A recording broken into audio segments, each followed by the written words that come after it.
Tuto de vie. Comment faire durer l'amour dans un couple?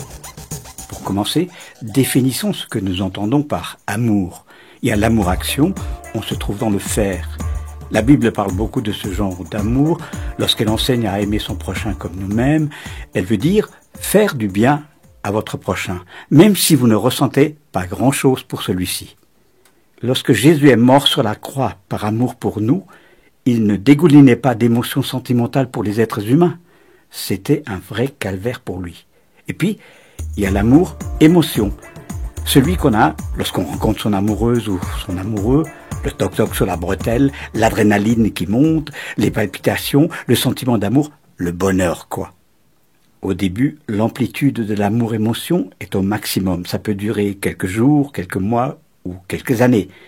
Et puis, peu à peu, ça redescend. On se lasse.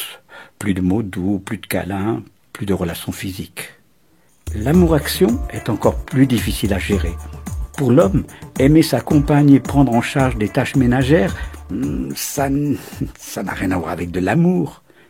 Lui faire plaisir en se levant la nuit pour consoler le bébé, c'est pas de l'amour. Prendre le parti de son épouse et non celui de sa propre mère, ce n'est pas de l'amour. Écouter ce qu'elle dit alors que ça ne nous intéresse pas, ce n'est pas vraiment de l'amour.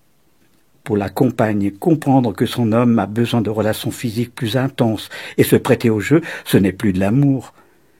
Supporter des chaussettes qui traînent, et ce n'est pas de l'amour. Mais on ne va pas rallonger la liste, on sait très bien que les femmes sont de toute façon des anges. Et pourtant, l'amour-action, c'est ça. Faire des choses pour l'autre qu'on n'a pas envie de faire. C'est ça le vrai ciment du couple.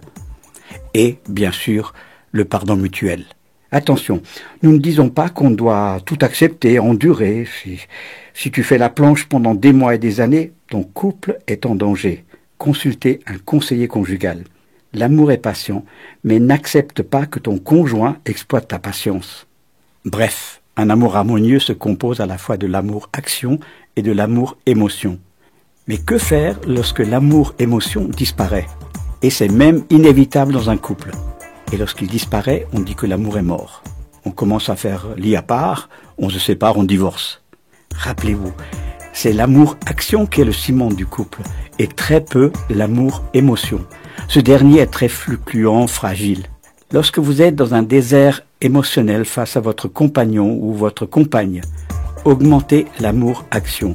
N'arrêtez pas les mots doux, les embrassades, les petits baisers dans le cou, l'attention, l'aide, le respect, l'écoute. Même si ça ne vous intéresse pas, ça vous paraîtra très hypocrite, pas du tout. Vous mettez en marche votre volonté et peu à peu, vous allez récupérer vos émotions, tout naturellement, sans effort.